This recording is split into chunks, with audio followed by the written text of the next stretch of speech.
Vamos estudar juntos a palavra do nosso Deus.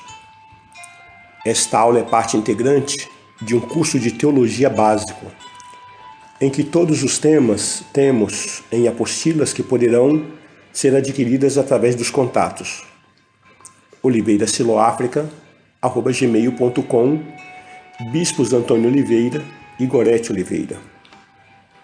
Dentro de uma palavra introdutória, tomamos na segunda carta que o apóstolo Paulo escreveu aos Coríntios, capítulo 4, versículo 7 ao 13, que diz: Temos, porém, este tesouro em vasos de barro, para que a excelência do poder seja de Deus e não de nós. Em tudo somos atribulados, porém não angustiados, perplexos, porém não desanimados, perseguidos, porém não desamparados, abatidos, porém não destruídos, levando sempre no corpo o morrer de Jesus, para que também a sua vida se manifeste em nosso corpo. Porque nós que vivemos somos sempre entregues à morte por causa de Jesus, para que também a vida de Jesus se manifeste em nossa carne mortal, de modo que em nós opera a morte, mas em vós a vida. Tendo, porém, o mesmo espírito da fé, como está escrito: Eu criei, por isso é que falei. Também nós cremos, por isso também falamos. Entendemos por esse texto que nós somos vasos de barro, depósitos da graça de Deus para operar a sua vontade na terra dos viventes. De maneira, amados, que toda excelência que nós produzimos parte exclusivamente de Jesus Cristo, que em nós habita. O Santo Espírito de Deus, que é o próprio Espírito de Jesus, que opera nas nossas vidas a sua vontade. E no meio de toda essa condição, nós somos perseguidos, somos abatidos, nós somos atribulados, nós somos angustiados. Ou melhor, nós não somos angustiados em face da tribulação, mas nós trazemos na nossa vida o viver de Jesus Cristo, e assim somos entregues à morte, a morte terrena, a morte carnal, a morte do nosso eu, do egocentrismo, para que se manifeste a vida de Jesus Cristo através da nossa vida. E assim, ainda que a morte opere no mundo, através da nossa vida, opera a vida de Deus que transmitimos às pessoas que nos ouvem. Então, é nessa condição que Deus nos chama, para manifestar a sua glória.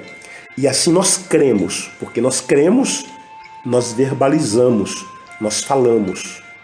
E dessa maneira, em tudo na nossa vida, Deus é glorificado.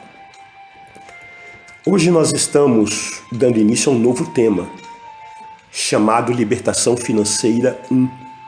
Até a aula passada, nós estávamos falando sobre o batismo com o Espírito Santo. E dentro desse tema de Libertação Financeira 1, queremos iniciar falando sobre a soberania de Deus. E falando sobre a soberania do nosso Deus, para entendermos finança, primeiro nós queremos deixar muito claro que Deus fala. Sim, Deus fala. Ezequiel capítulo 2, versículo 1 está escrito: Esta voz me disse: Filho do homem, põe-te em pé e falarei contigo. Na primeira carta aos Coríntios, capítulo 14, versículo 10, está escrito: Há sem dúvida muitos tipos de vozes no mundo, nenhum deles, contudo, sem sentido.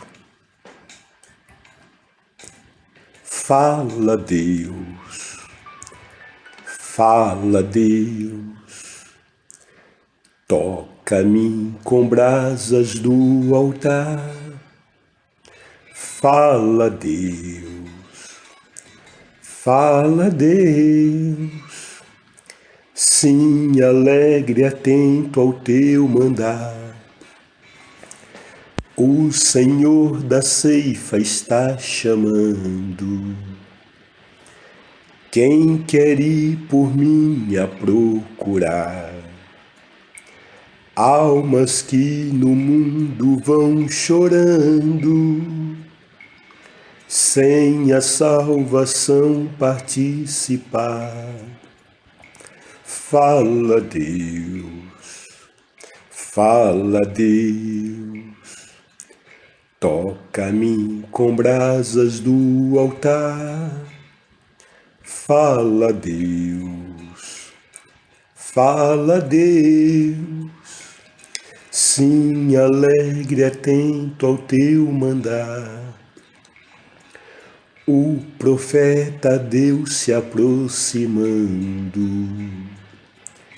Ele não é mais um pecador, mas o fogo santo queimando torna útil para o seu Senhor. Fala, Deus, fala, Deus, toca-me com brasas do altar. Fala, Deus, fala, Deus, sim, alegre, atento ao teu mandar. Muitos são os que vão expirando, sem ter esperança de ver Deus. Vai depressa lhes anunciando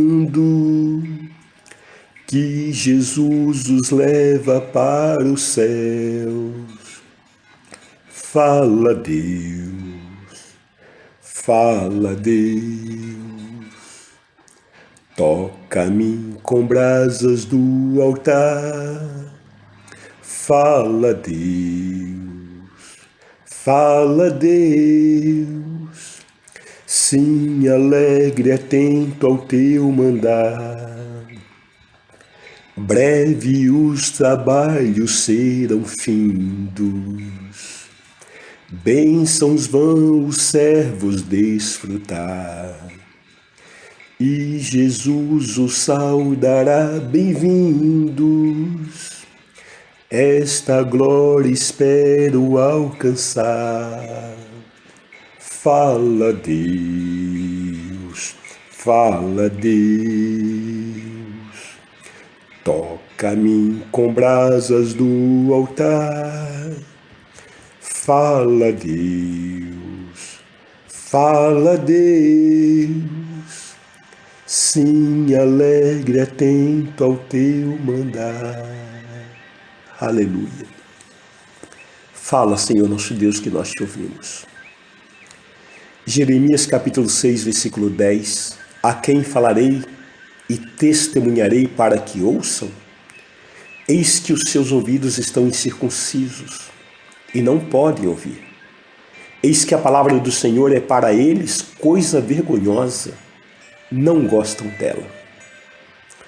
Amados, percebemos que há pessoas, mesmo dentro da igreja evangélica, que não gostam da palavra de Deus. E é muito fácil nós identificarmos essas pessoas.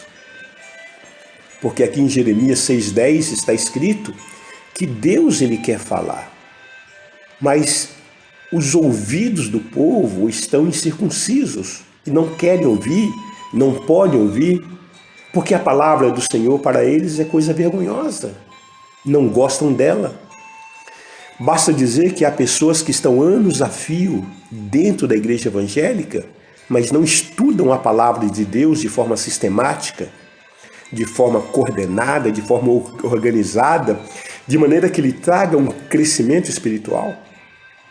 São pessoas que frequentam cultos, porém vivem de culto em culto, vivem de revelação em revelação, vivem de campanha em campanha, vivem de jejum em jejum, vivem a sua vida como se fosse um espiritismo evangélico, vivem da porção da palavra de Deus.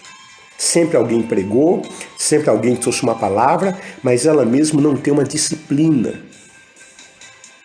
há de se reconhecer que há muitas pessoas dentro da igreja evangélica que passam o ano todinho, 365 dias, e não leem a Bíblia panoramicamente, ou seja, de Gênesis até o Apocalipse.